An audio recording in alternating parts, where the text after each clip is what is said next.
দিল্লীত আমি এটা চেণ্টাৰ খুলিব খুজিছোঁ জৱাহৰলাল নেহৰু ইউনিভাৰ্চিটিত।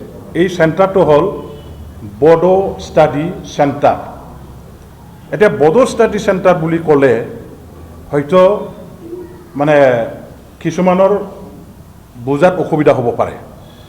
বড়ো ষ্টাডি চেণ্টাৰত এনেকুৱা ধৰণৰ এটা প্ৰভিজন থাকিব, সুবিধা থাকিব যে প্ৰথমতে এটা প্ৰশ্ন যে বড়োসকল কোন হয়, সেইটো কোনটো গ্ৰুপৰ মানুহ হয়, এই মংগোলিয়ান, ইন নিগ্ৰো বা মানে কোনটো কিহৰ গ্ৰুপৰ মানুহ হয়।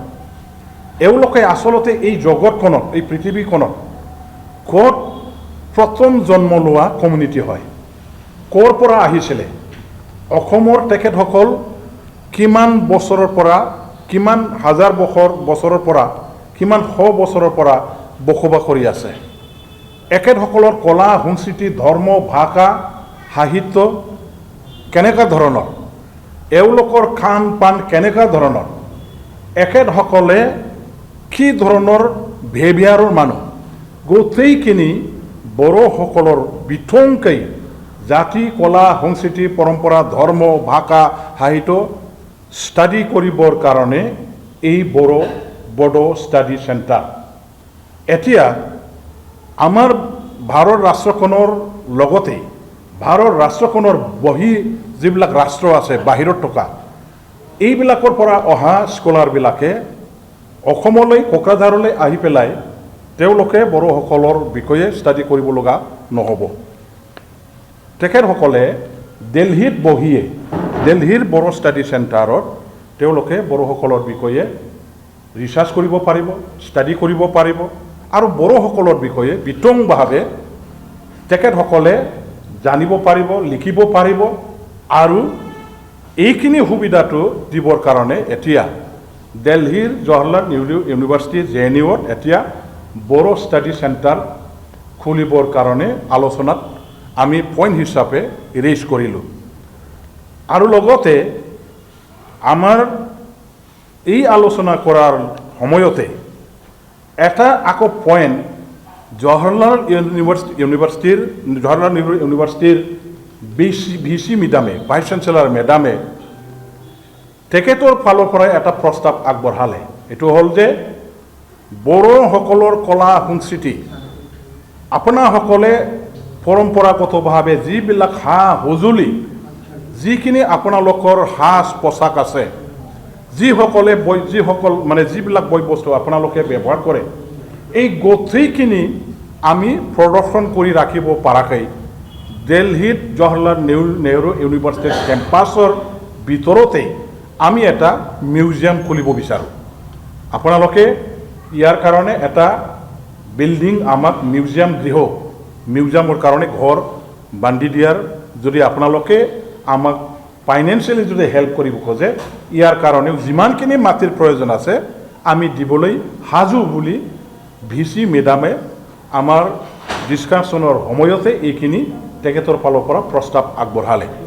এতিয়া কথাটো হ'ল যে আমি যে জৱাহৰলাল ইউনিভাৰ্চিটিত বড়ো MIL2 পঢ়িবৰ কাৰণে মাষ্টাৰ ডিগ্ৰী বা আমাৰ মানে কি কয় গ্ৰেজুৱেট মানে এইখিনি যে আমাৰ শ্ৰেণী আছে, সেইবিলাকত পঢ়িবৰ কাৰণে যে আমি দাবী জনাইছোঁ, বড়ো ষ্টাডি চেণ্টাৰ যে খুলিব লাগে, ইয়াৰ কাৰণে যে আমি এটা দাবী জনালোঁ।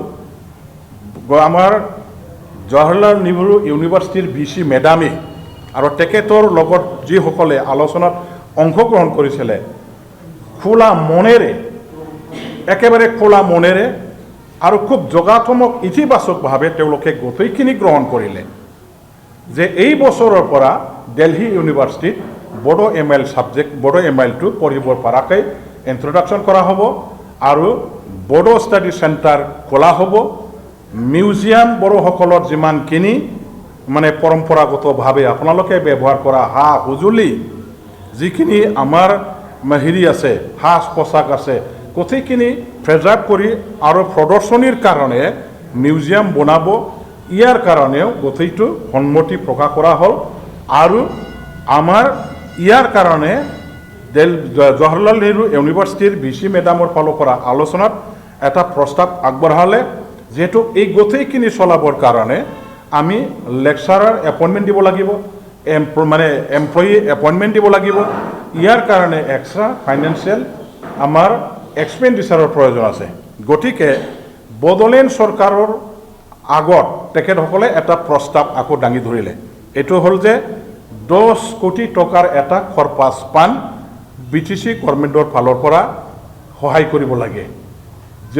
মানে JNUৰ নামত সেইটো তেওঁলোকে বিচাৰিলে।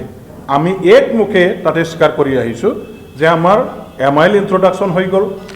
আমাৰ যেহেতু বড়ো ষ্টাডি চেণ্টাৰ যেহেতু JNUত খুলিব, মিউজিয়াম বনাবৰ কাৰণে আমাক যেহেতু মাটি এৰি দিছে, আৰু এই কৰ্পাছ ফাণ্ডৰ যিটো ইণ্টাৰেষ্ট ফাণ্ড আছে সেইটোতে যেহেতু লেকচাৰাৰ প্ৰফেচাৰ এমপ্লয়ী এপইণ্টমেণ্ট যেহেতু দিয়াৰ ব্যৱস্থা কৰা হ'ব, এইখিনি এক্সপেণ্ডিচাৰটো বহন কৰিব পৰাকৈ BTC গভৰ্ণমেণ্টৰ ফালৰ পৰা আপোনালোকে বিচৰা 1 কোটি টকাটো আমি বিনা দ্বিধাই দিবলৈ সাজু বুলি সেইদিনাখন আমি সন্মতি প্ৰকাশ কৰিছোঁ। আৰু আমাৰ এই গোটেই আলোচনাত এটা আমি অফিচিয়েল আলোচনা হিচাপে যিহেতু আগবঢ়াইছিলোঁ, ইয়াৰ কাৰণে এই আলোচনাৰ গোটেই পইণ্টবিলাক এটা মাইনুটছ হিচাপে তাত ক্ৰিয়েট কৰা হৈছিল। গোটেই মাইনুটছত ক্লিয়াৰলি লিখা আছে। আকৌ আমাৰ জৱাহৰলাল নেহৰু ইউনিভাৰ্চিটি কৰ্তৃপক্ষৰ হৈ বড়োলেণ্ড চৰকাৰৰ লগত এইখিনি প্ৰজেক্টটো সোনকালে ৰূপায়ণ কৰিব পৰাকৈ আমাৰ মাজত সঘনে এটা যোগাযোগ ৰাখিবৰ কাৰণে এজন কোঅৰ্ডিনেটৰ হিচাপে BC মেডামে এপইণ্টমেণ্ট দিলে, যিজন এছিষ্টেণ্ট লেকচাৰাৰ হিচাপে এতিয়া JNUত চাকৰি কৰি আছে। আমাৰ কোকৰাঝাৰলৈ ল'ৰা, আমাৰ একালৰ নিখিল বড়ো ছাত্ৰ সন্থাৰ সংগ্ৰামী এজন বড়োসকলৰ আগশাৰীৰ এজন নেতা স্বৰ্গীয় গাৰ্লাবাথা বসুমতাৰীৰ ল'ৰা আমাৰ জাইক্লং বসুমতাৰী, তেওঁ জৱাহৰলাল নেহৰু ইউনিভাৰ্চিটিৰ এজন এছিষ্টেণ্ট প্ৰফেচাৰ হয়। তেখেতেও নিজে আলোচনাত জৱাহৰলাল নেহৰু ইউনিভাৰ্চিটি কৰ্তৃপক্ষৰ হৈ BC মেডামৰ অতিথি হিচাপে অংশগ্ৰহণ কৰিছিলে, আৰু তেখেতকে BC মেডামে সদিচ্ছাই এজন কোঅৰ্ডিনেটৰ হিচাপে এপইণ্টমেণ্ট কৰিলে। আৰু এই কোঅৰ্ডিনেটৰজনে VC জৱাহৰলাল ইউনিভাৰ্চিটি আমাৰ বড়োলেণ্ড চৰকাৰৰ মাজত সঘনে কোঅৰ্ডিনেশ্যনটো ৰাখি আছে, আলোচনা বিলোচনা চলি আছে। কামখিনি কিমান আগবাঢ়িছে আগবাঢ়া নাই ইয়াৰ অগ্ৰগতি আজি এই বিষয়ে গোটেইখিনি লৈ থকা হৈছে।